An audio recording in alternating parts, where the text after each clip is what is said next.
10 बजे जब पूरा कोर्स की बात करेंगे तो योग कितने प्रकार के हैं, लेकिन जो आसन है, आसन का क्या महत्व था, क्यों आसन का जन्म हुआ, किन कारणों से हुआ, ताकि अगर एक योग साधक को पता हो तो कैसे अपने जीवन में रूपांतरण कर सकता है योग के माध्यम से।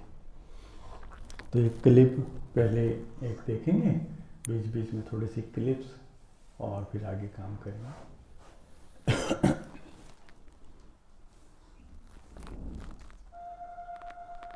In the Shaolin, there are 3 kinds of men: students, disciples, and masters. Development of the mind can be achieved only when discipline.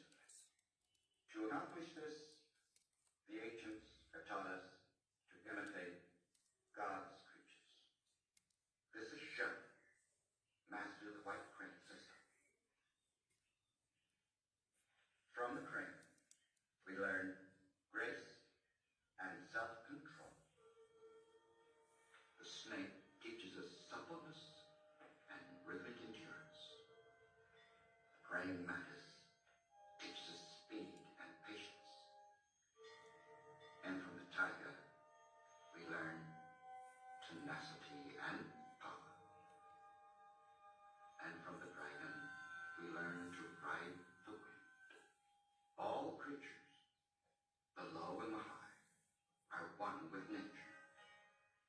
If we have the wisdom to learn, all may teach us their virtue. Between the fragile beauty of the praying mantis and the fire and passion of the winged dragon, there is no discord. Between the supple silence of the snake and the eagle's claws, there is only harmony. As no 2 elements of nature are in conflict, so, when we perceive the ways of nature, we remove conflict within ourselves and discover a harmony of body and mind in accord with the flow of the universe. It may take half a lifetime to master one system. तो 2 बातों की समझ होती है कि एक तो साधक को ये पता होना चाहिए कि एक पूरी व्यवस्था है और अपने हिसाब से चल रही है। हमें बचपन से चीज़ सिखाना है कि ख़त्म करना है, ख़त्म करना है, पूरी एनर्जी उसमें हम लोग लगा देते हैं और कभी कोई चीज़ ख़त्म नहीं हुई है। आप कहीं से भी देखेंगे, हाँ, अपने आप में हम लोग परिवर्तन कर सकते हैं। तो चीज़ें बैलेंस्ड रहती है, चीज़ें बैलेंस्ड रहनी चाहिए और होता ही रहेगा। अगर स्पिरिचुअलिटी कहीं बहुत गति करेगी तो दूसरी चीज़ भी किसी तल पे गति कर रही होगी। अगर कोई चीज़ किसी तल पे गति कर रही है तो फिर आध्यात्म भी उस तल पे गति करेगा, कर भी रहा है इस समय में जो इतना योग का ध्यान का है। तो किसी और तल पे कोई और गति कर रही है तो इधर आध्यात्म भी हमें चुनना पड़ता है। दूसरा, योग के माध्यम से हमें जानना है कि ये जो नेचर है पूरी, ये प्रतिपल हमें कुछ सिखा रही है। गुरु की आवश्यकता नहीं अगर हम होशपूर्ण हैं, सचेत हैं, प्रतिपल हर चीज़ हमें सिखा रही है। और जो योग का विज्ञान है वो तो पूरा हर चीज़ से सीखते हुए आगे बढ़ा है। अभी तो हमें इतना मालूम है कि सर्प है, हमने देखा, और रीढ़ की दर्द है तो हम लोग उसको सर्पासन कराते हैं, भुजंगासन कराते हैं, है ना। और वृश्चिक वो क्या नाम, सिंहासन है, थायराइड की प्रॉब्लम है तो सिंहासन करा दी। तो बहुत ऊपरी लक्षण है, ये पूरे हमारे पूरे शरीर का रूपांतरण करते हैं आसन जब इन्हें साधा जाता है। तो बराबर योग साधकों ने इनका बड़ा निरीक्षण किया और निरीक्षण करके अपने जीवन में उतारा उनको।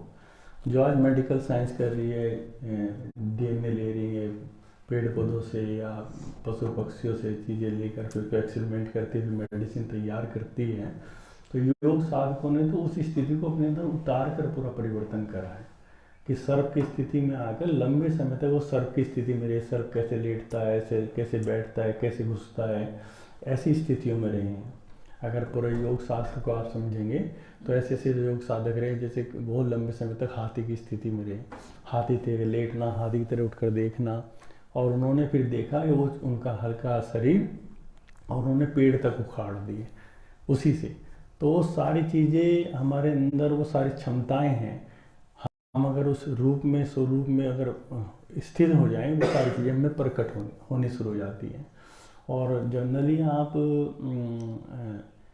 इसी संसार में भी देख सकते हैं, इतने लोग हैं जो एक दूसरे हीरो की एक्टिंग करते हैं, आवाज़ें निकालते हैं, बस वो खाली वहाँ जाते हैं और उसका स्वरूप अपने अंदर स्थापित करते हैं, वो आवाज़ निकलनी शुरू हो जाती है। हमारी क्षमताएं हैं। तो हमारे जो हार्मोन्स हैं, हमारे ब्रेन के जो केंद्र हैं, हमारे जो केमिकल्स हैं, उनमें बहुत ताकत है, उन्हें समझने की ज़रूरत है। तो बाहर नहीं, केवल काम तो अंदर ही करना है। तो ये हठयोग, जो हठयोग का जन्म हुआ था, वो इसी कारण से हुआ था कि पूरी शेप को बदल देना जो आसन है। तो हठयोग जो है, तो हठयोग की भी दो परिभाषाएं यहाँ आएगा भी आपके उसमें कोर्स में, तीसरे दिन आएगा। तो हठयोग का एक तो श्वासों की गति है, जो चंद्र और सूर्य नाड़ी है ना।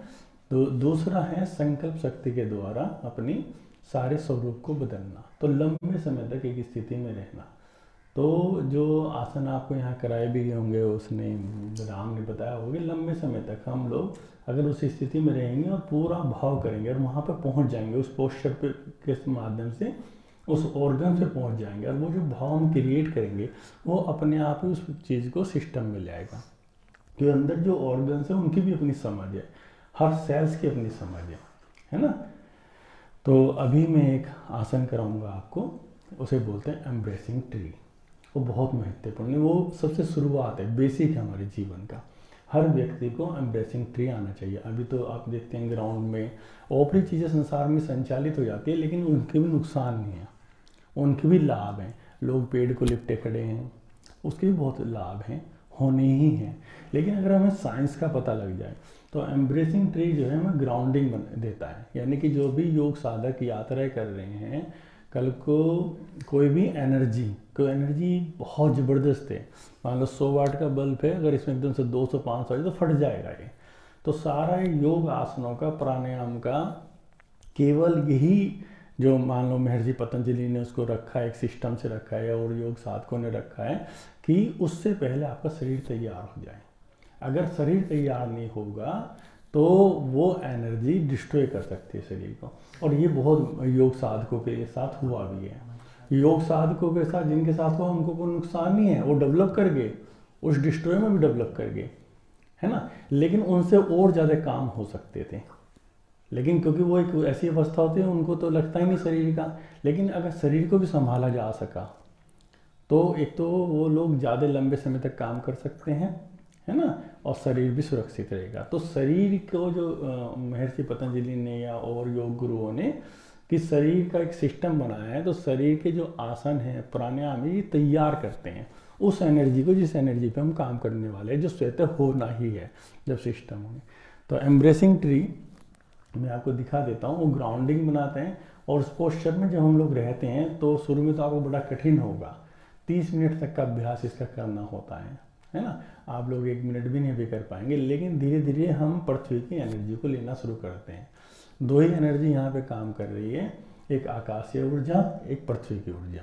दोनों ऊर्जाओं की हमें जरूरत है, दोनों ऊर्जा हमें सपोर्ट भी कर रही है, उन्हीं से हम लोग टिके हुए हैं। लेकिन अगर उस ऊर्जा को हम लोग लेना शुरू कर दें तो हम बहुत डिफेंस कर सकते हैं। अभी तो पृथ्वी हमारे लिए ये है, जमीन है, पृथ्वी है, मिट्टी, पृथ्वी की एनर्जी इतने ऊपर तक रहती है, काफ़ी ऊपर तक। तो उसको जैसे जैसे आप फील करेंगे, आप पृथ्वी के रोटेशन को भी फील कर पाएंगे। जो लोग योग साधक करते हैं अभ्यास, उनको कंपन साफ महसूस होते हैं कि हाँ कंपित हो रही है पृथ्वी, इस वक्त सब है। तो एनर्जी पूरी बॉडी में आपको धीरे धीरे धीरे जो निश्चित केंद्र उसके बने उस केंद्र को खोलती है। वो केंद्र खुलने जरूरी हैं, अन्यथा हम जीवन भर साधनाएं करते नहीं तो बहुत गहरे नहीं पहुंचा पाएगी हमको, है ना। तो एम्ब्रेसिंग ट्री का पहले मैं तरीका बताऊंगा, फिर थोड़ी देर आप रुकेंगे और उसके बाद अगली उस पर चलेंगे हम लोग, है ना।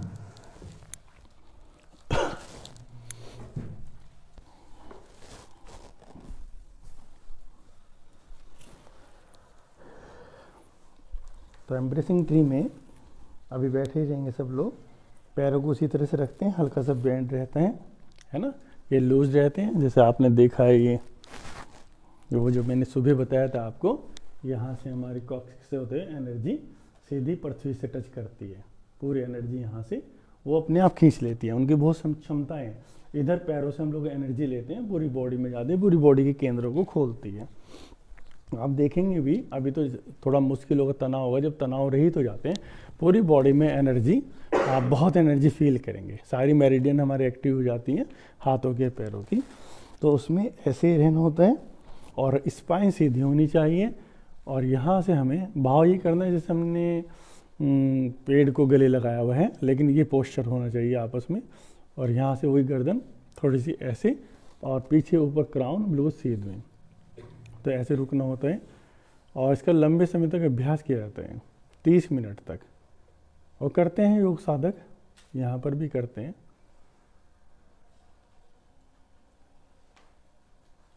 तो धीरे धीरे एनर्जी को फील करेंगे और अपने आप आपका पोस्चर बनना शुरू हो जाएगा। कमर आपकी सीधी रहनी चाहिए।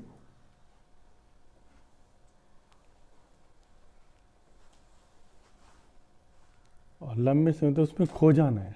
जितनी भी साधनाएं हैं उस साधनाओं को आपको ये तो भाव करना पड़ेगा, आप उसमें खो जाएं एनर्जी के साथ। अगर आप कहेंगे इतनी देर कब होगा, कब रेस्ट होगा, तुम कभी नहीं।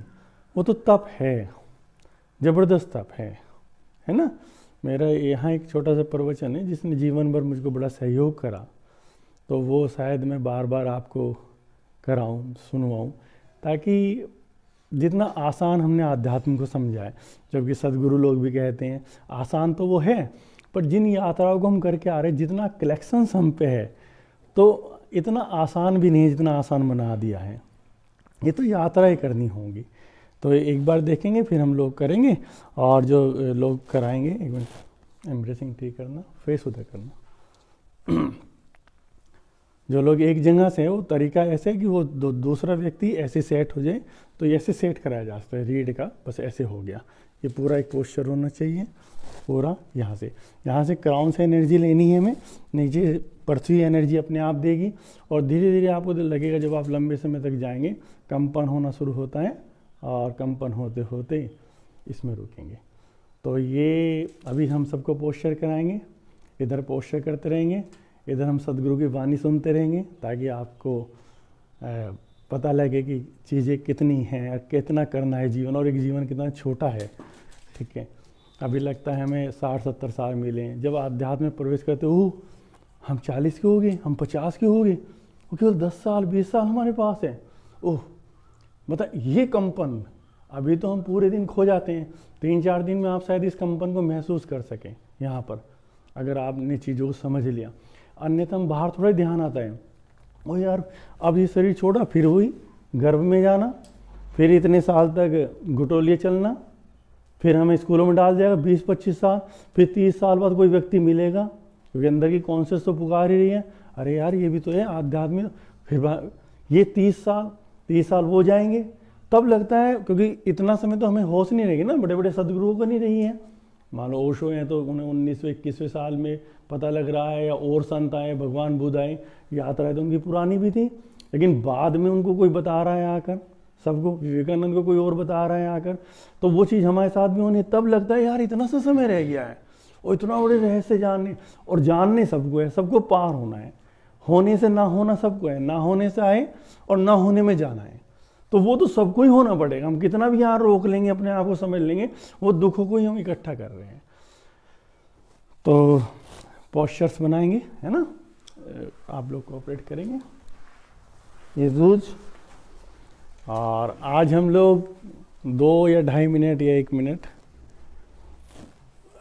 पार्थ तो आप करते रहें, ऐसे समझें, थोड़ा लूज रखेंगे, हल्का सा रीढ़ सीधी, और बस अभी है ना पोस्चर्स में चले जाओ सब लोग, है ना, तो पोस्चर सही बन जाए।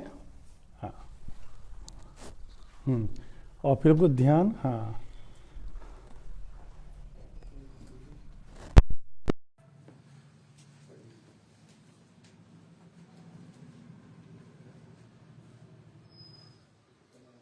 थोड़ा सा पेड़ बाहर की तरफ, तो करम भी, करम शर्मा छोटा सा, हाँ,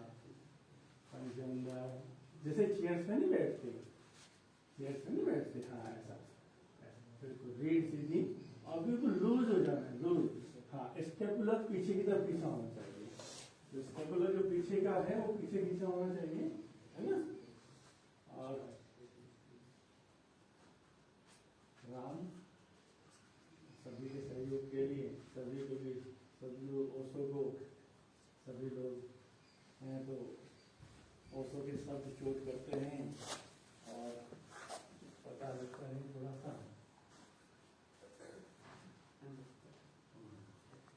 ना?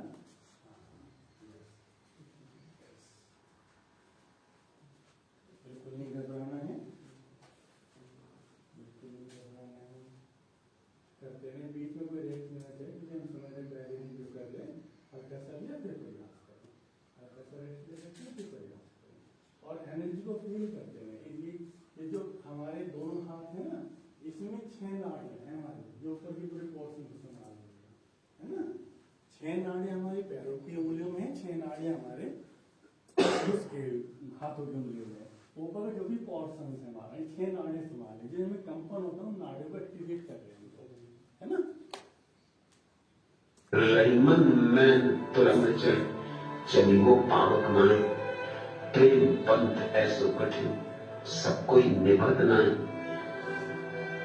हिम्मत हो तो चुनौती स्वीकार करो, तो चढ़ो इस तुरंग पर, तो चलो चले।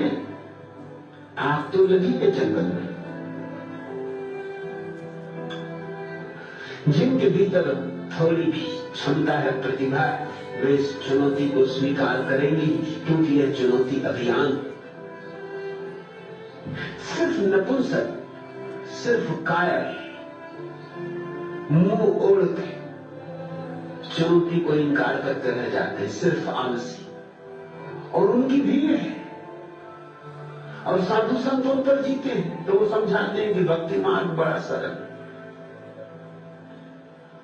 घंटी बजा दी टुन टुन टुन, अब भक्ति मार्ग पूरा। खुद भी न बजाई तो नौकर रख लिया घंटी बजाने के लिए, उसने बजा दी, भक्ति मार्ग पूरा।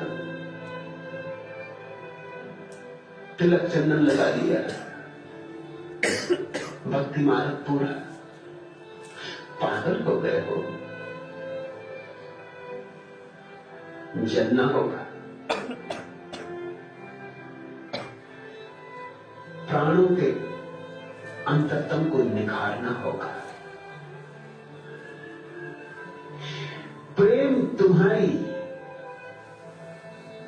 सर्वान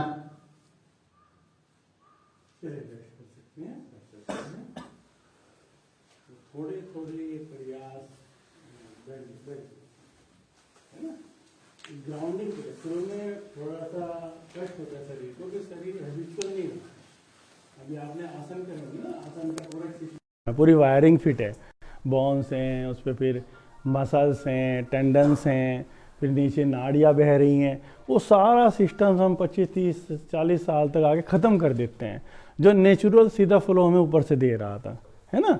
अभी कल एक बच्चा इतना खेल रहा था, आपने देखा होगा, और शायद आप जब करेंगे तो छत पे रहेगा। तो मैं कल देख रहा था लगातार कितनी एनर्जी एक बच्चे के अंदर होती है, लगातार।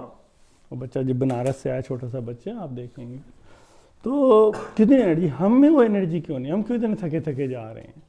सारे सिस्टम हमने बिगाड़ दिया, एनर्जी सीधे ऊपर से खींचता है बच्चा, सीधी खींच रहा है, हम लोग नहीं खींच पा रहे हैं।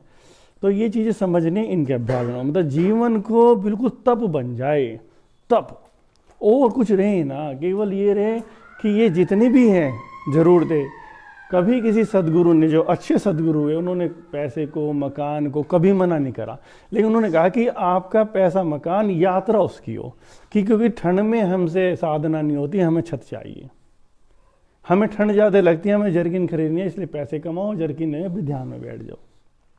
हमें फला सदगुरु से मिलने जाना है, फला तीर्थ जाना है, ऊर्जा क्षेत्रों में जाना है, कार की ज़रूरत है, या बस के में पैसे नहीं है तो पैसे कमाओ, तीर्थ पर निकल जाओ। केवल ये वो साधन बने, वो साथ दो, साथ दे तो केवल एक है, नहीं तो जीवन बहुत छोटा है, बहुत छोटा है, और वैसे पूरा जीवन पता नहीं लगता। तो ये अब क्योंकि छोटे छोटे ध्यान, क्योंकि ध्यान का मूल है, ध्यान को पकड़ते रहना है, तो फिर हम ध्यान में जाएंगे थोड़ी देर के लिए, कि ध्यान ना छूट पाए। तो ध्यान से पहले, क्योंकि अब हम ऊपर जा रहे हैं नाश्ते के लिए,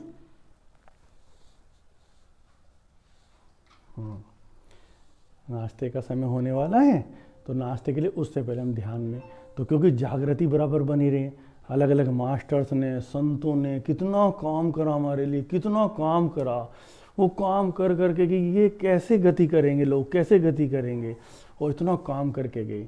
तो एक छोटी सी क्लिप देखेंगे और क्लिप से समझेंगे, और फिर उसका अनुसरण हम ऊपर जब ध्यान करेंगे उसके बाद उसी ध्यान में जाएंगे, फिर उसी ध्यान में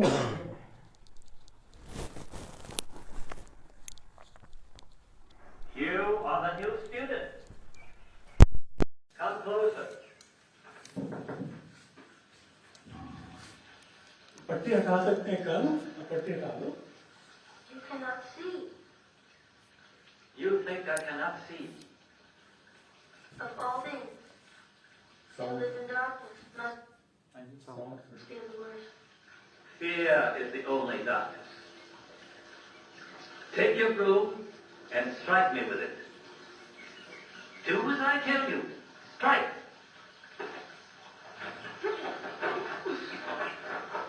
Again.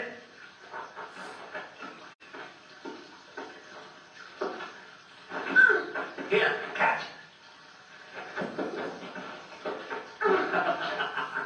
Never assume that because a man has no eyes, he cannot see.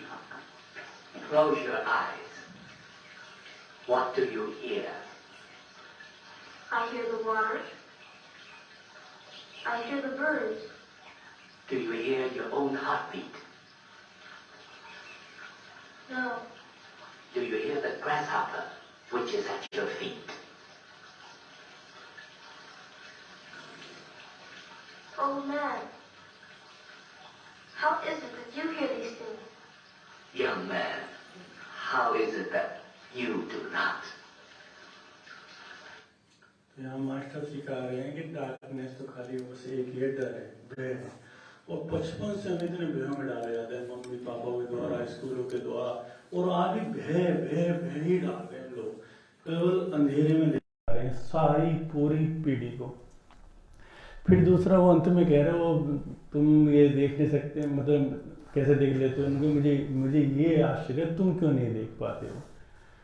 तो हमारी जो साइंसेस परमात्मा ने हमें दी है वो सारी हमने खो दी है, सारी की सारी। इतना तनाव है छोटे छोटे बच्चों के ऊपर, कोई ध्यान की कहीं सुधरी नहीं है कि कहीं पर भी हम हो जाएं, बस हो जाएं। जैसे हम तनाव मुक्त होते हैं, आज बच्चों में हम तनाव डाल रहे हैं और मार्किंग के पीछे हैं, पर और तनाव में आगे इतनी बीमारियां। अगर बच्चे अगर देखेंगे आप, जो लोग बहुत खुश रहते हैं, मस्त रहते हैं, स्पोर्ट्स करते हैं, वो अच्छे मार्क्स लाते हैं, तनाव नहीं उनके अंदर होता है। तो इसी क्लिप के साथ, है ना, क्योंकि एक बार तो क्लिप हम देखते हैं समझने की कोशिश करते हैं, एक बार हम समझ जाते हैं तब देखते हैं, तो दोबारा एक बार क्लिप देखेंगे अपनी सेंस से, है ना, और फिर हम ध्यान में बैठेंगे, कानों को खुला रखेंगे और ध्वनियों को सुनेंगे, ताकि हम लोग यहाँ से ऊपर जाएं उसी तरह सचेत जो मास्टर कह रहे हैं। जितना भी हो सकता है हम लोग आज कोशिश करेंगे। You are the new student. Come closer.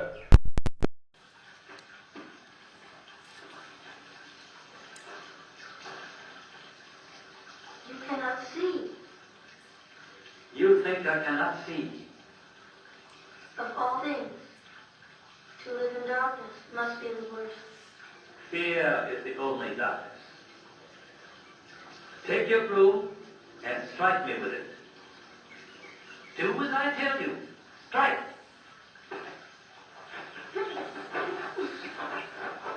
Again.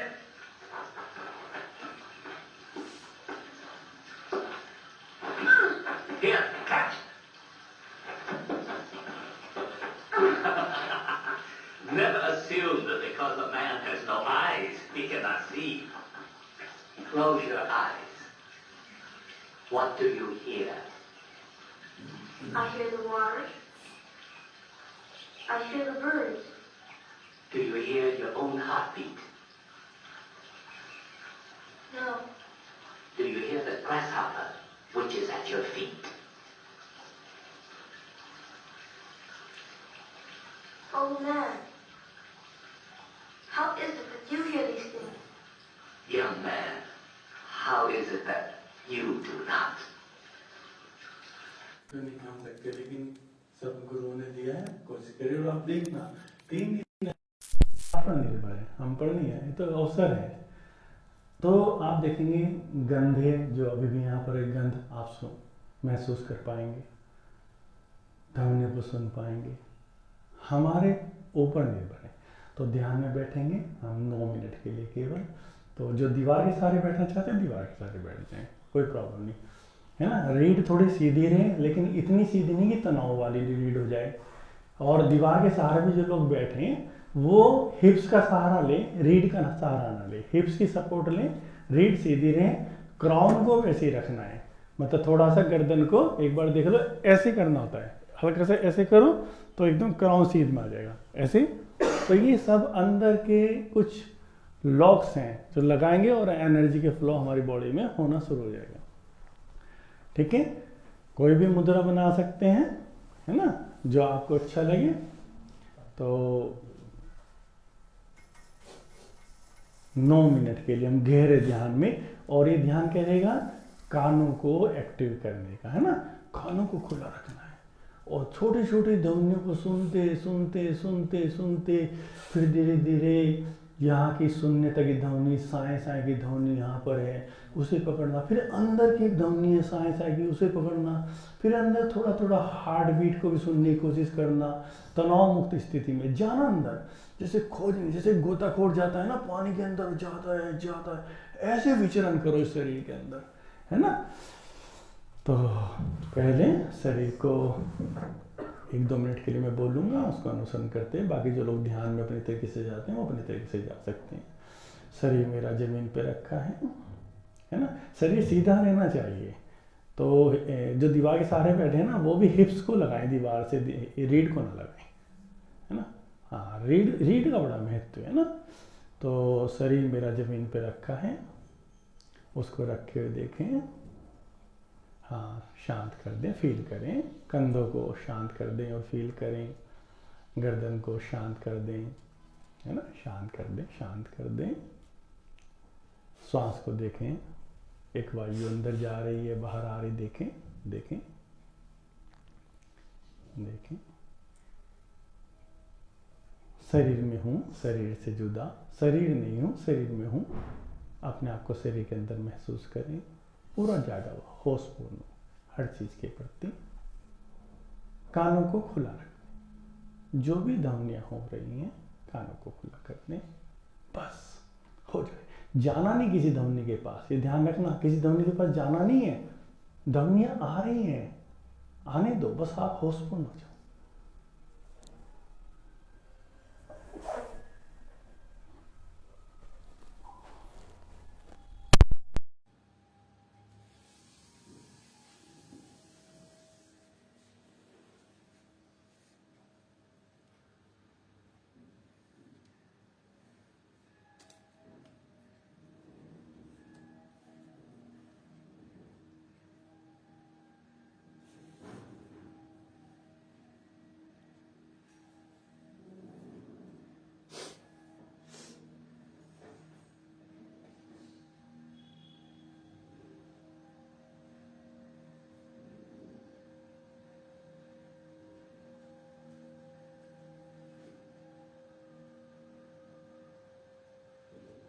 कानों प्रति सचेत।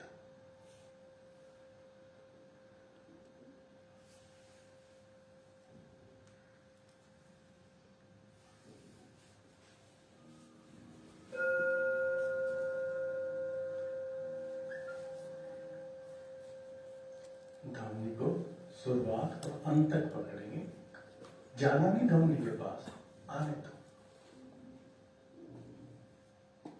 अंतिम शून्यता तक पकड़ो।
कहीं नहीं जाना, बस होना है।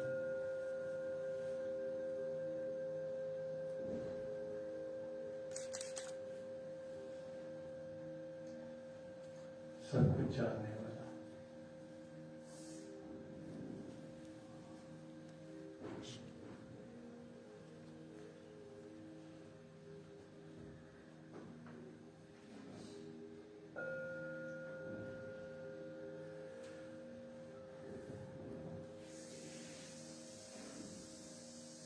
जो शरीर में प्रवेश किया कभी, जो कभी निकल जाएगा, वही हूँ।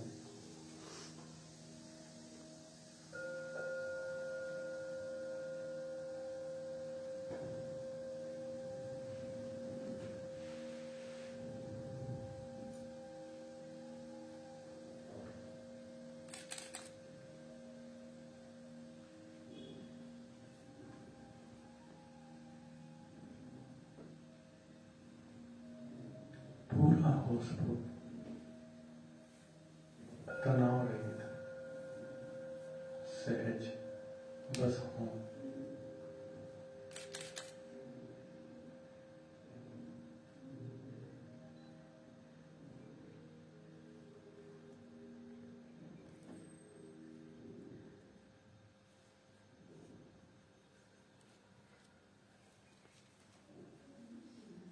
बाहर की ध्वनि के साथ साथ आसपास की जो सूक्ष्म ध्वनियां हैं,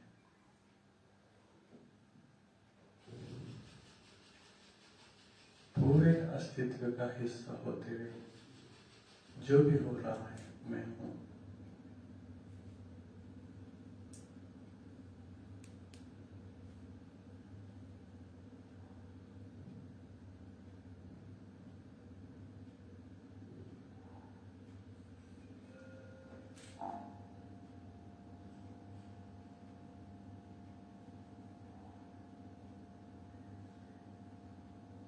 और अंदर बाकी ध्वनि के साथ साथ अंदर इस अंधेरे में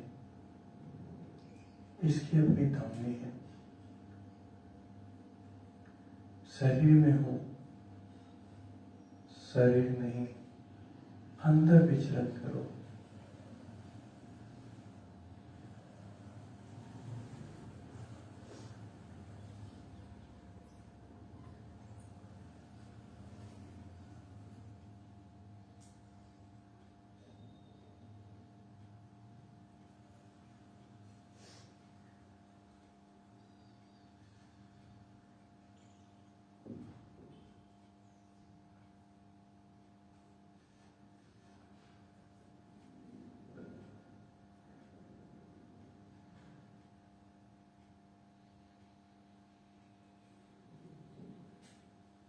और गहरे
शून्य तक पकड़ो और गहरे इस खूब अंधेरे में बाहर की ध्वनियों का सहारा देते हुए अंदर श्वास पुश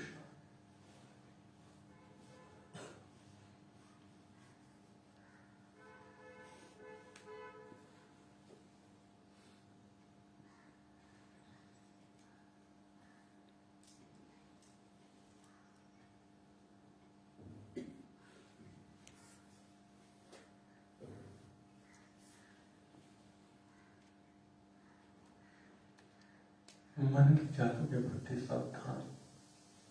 मन बहुत तेज है, वो कहेगा सैनिक हो जाने के बाद फिर ध्यान में चले जाए। चालें ही मन की, इन्हें समझो। कहेगा घुटनों को सीधे करो। मन है, ध्यान मन की मृत्यु को मरना नहीं चाहेगा। इस मन को समझना है।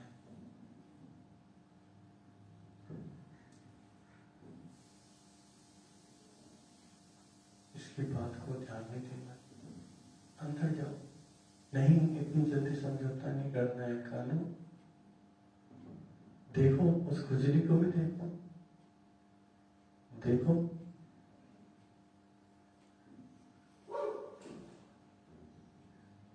बहुत जल्दी नहीं, मान लेनी है मन की बात।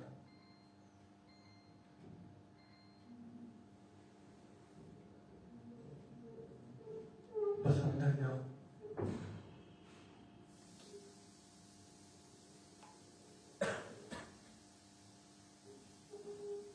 नहीं मानेगा, इतनी जल्दी नहीं माननी मन की बात। ना लगे ध्यान, लेकिन समझौता नहीं। मन की नहीं सुनेंगे। ये ध्यान में भी परेशान करता है। एक एक घंटा हम लोग फिल्म देखते हैं तब तक परेशान नहीं करता।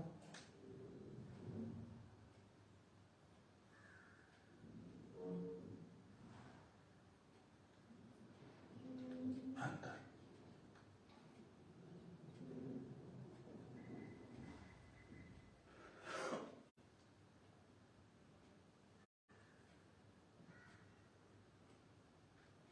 देखो, आवाज साई साई की,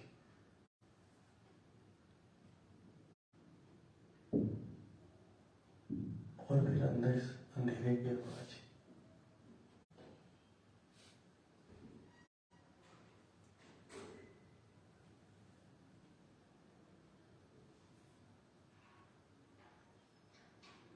इन आवाजों को पहचानो, इनसे जान पहचान करो। परमात्मा को जानना है ना, इनसे करो।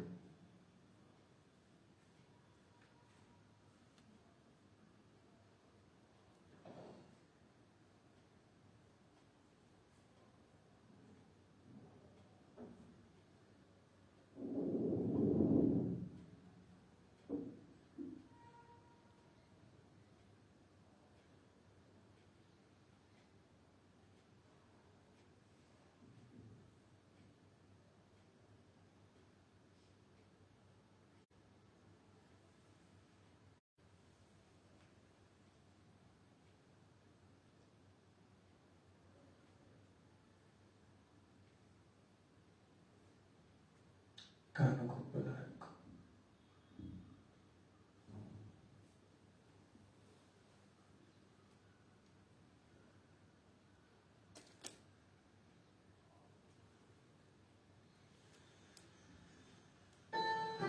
कान वो कान है जिसने तेरी आवाज सुनी। आंख वो आंख है जिसने तेरा चेहरा देखा। जब तक कान आदमियों की बात सुनते रहे, जब तक कान वही सुनते रहे जो बाहर से आता है, जब तक कान आहट नाद को सुनते रहे जिसकी चोट पड़ती है कान पर और कान के पर्दों पर चिन्हाट होती है, तब तक कान कान ही नहीं। और जब तक आंखों में वही देखा जो बाहर से आके प्रतिबिंब बनाता है, तब तक उधर ही देखा। तब तक कोई अनुभव हुआ, तब तक सपना ही देखा। जब कान में वह सुना जो भीतर से उमड़ता है, जो भीतर से उठता है, जब भीतर से बढ़ता है, तभी कान कान है। और जब आंखों ने वो देखा जो आंखें देख ही नहीं सकती, जब आंखों ने वो देखा जो आंख बंद करके दिखाई पड़ता है, जब आंखें अपने पर लौटी, स्वयं को देखा, तभी आंखें आंखें, कान वो कान है जिसने तेरी आवाज सुनी, आंख वो आंख है जिसने तेरा जलवा देखा।